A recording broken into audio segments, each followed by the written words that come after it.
Now, let me ask you, Barbara, germane to what Bruce was just saying. Oh, you work now? Okay, now you work. That's wonderful.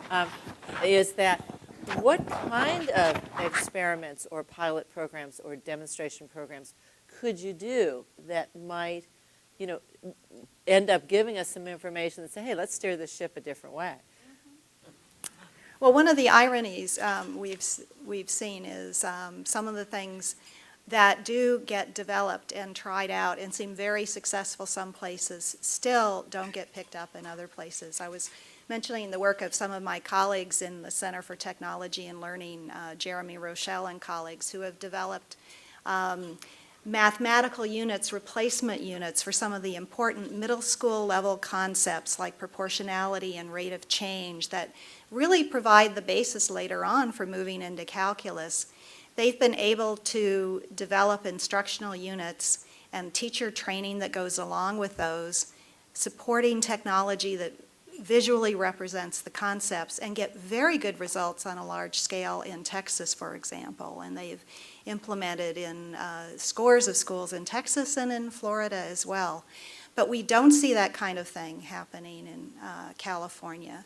We also see less of the kind of thing Bruce was talking about, the specialized STEM schools, which is something I'm actually starting to study at the high school level. Very interested in this because traditionally we've had in the United States and schools that are focused on science and mathematics, but that choose their students through a competitive process where you take an examination. And so these specialized STEM schools, and some of you in the audience may have attended them. I know some of my colleagues did.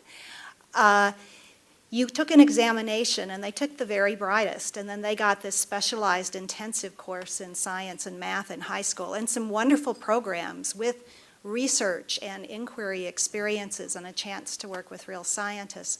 But the new idea that really has come out in the last 5 years, with a lot of sponsorship from the Bill and Melinda Gates Foundation, has been trying to have that kind of program without selective admissions, without giving that test, and taking kids on the basis of interest and heavily recruiting low-income African American and Latino kids.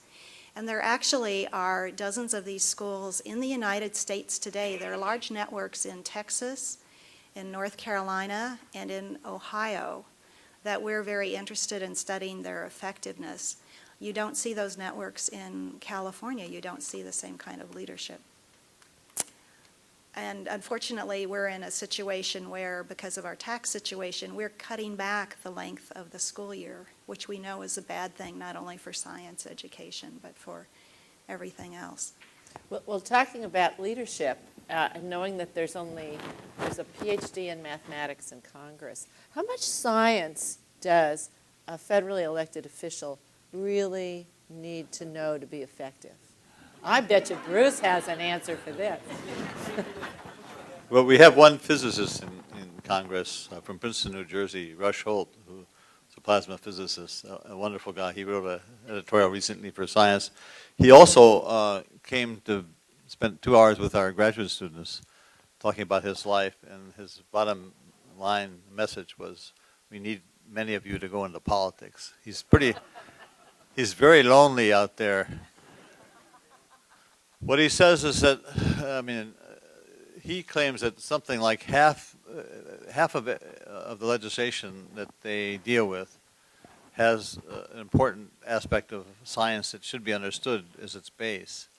And he said, but he said because of the nature of the population of Congress, that very rarely does science actually get discussed. So we're far from making the best use of science.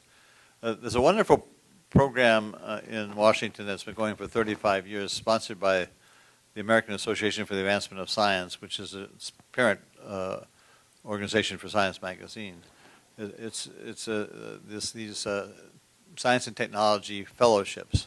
What these are is now something like 200 carefully selected scientists and engineers come to Washington for a year. Their salaries are paid by other people than the government, by scientific societies, by foundations, and so on.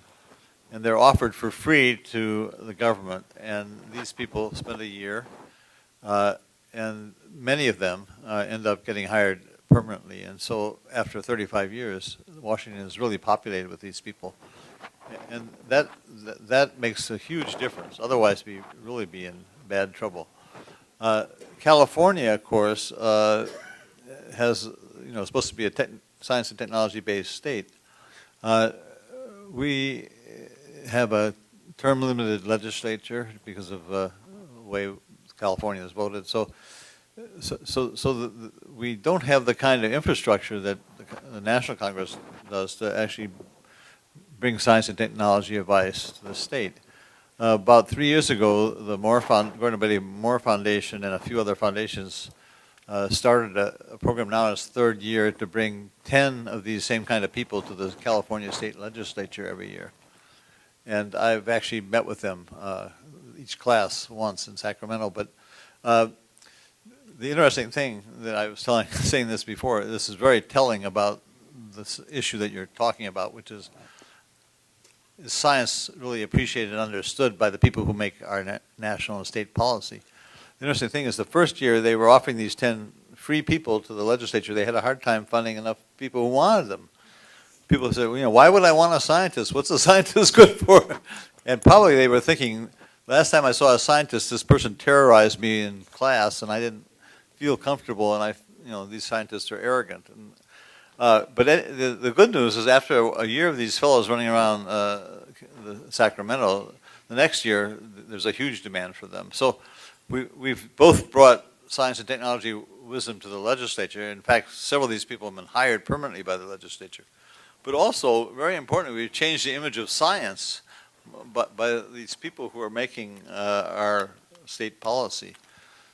I'm a huge fan of transferring scientifically trained people into other occupations. And Rebecca Smith is smiling because I've been yakking at her for years. And Rebecca is actually a great example. Is at the Interface, she runs our Science and Education and Health Partnership. But my next editorial for Science Magazine is sort of a slow realization that after all these years of working with school districts, I think the only way we're going to really be successful in getting good science in our regular school system is by creating a program that will take gifted people who have had science careers, young people, I would think, we have many of them around UCSF who'd be interested in doing this. People who've got a PhD, worked on research for 5 or 10 years, and have experience with school systems, so they know they really want to do this, and there are many of them. But then training them, we can't just throw them in a school district. We have to train them intensively so that they won't be, unable to function when they get inside a school system. But so like really challenges. Can we think of a program? Maybe some of you know the answer. That in a summer plus an academic year could train these people who already know science well, so that they could go and school systems would want to hire them, and they could function in the very different environment, the very different culture of a school district, because we had those people inside the system. Then we would have we need one person at least in the school district who cares passionately about science, understands science. One way, it has science in their soul is one way of saying this, and really can interface with the outside scientific community in an effective way, not being afraid of science, willing to bring science into the school system, and also be willing to control the universities when they want to bring their research project into the school district. San Francisco has 150 different projects in the school district funded by grants of various kinds from various universities and museums and so on. But they're almost like an African country. They take anything that brings money. They're so desperate.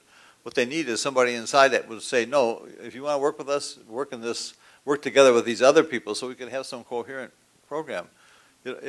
Many of the things that universities are not doing in schools actually work against the kind of coherence we need in school systems to actually make progress, because education, you can't just do something for a year. You have to build a program. The teachers have to do it for 3 or 4 years consistently, and then they could get to be expert at it. And at any rate, we have all these people in the United States trying to help with the school system, but it's not working effectively. So so at least for science and probably for other fields, I think we need to bring new kinds of people inside the system. And the real challenge is, can we design a education program that would really make them effective? I would add to that, one of the things we know is about half of all new teachers leave the profession within 3 to 5 years. And another thing we know is that schools do better and teachers are more likely to stick if they have support from peers and colleagues. So in designing such a program, I think it would be really important to create a cadre of these teachers within a district, within a community, so that they have a network of like-minded people who are trying to do similar things in their schools. And I think it's not just a matter of attracting scientifically smart and well-trained people to schools. We need to have a whole support system that respects and nourishes their interests as both a scientist and a teacher during that critical period. And I think that would be a great development, something wonderful to see.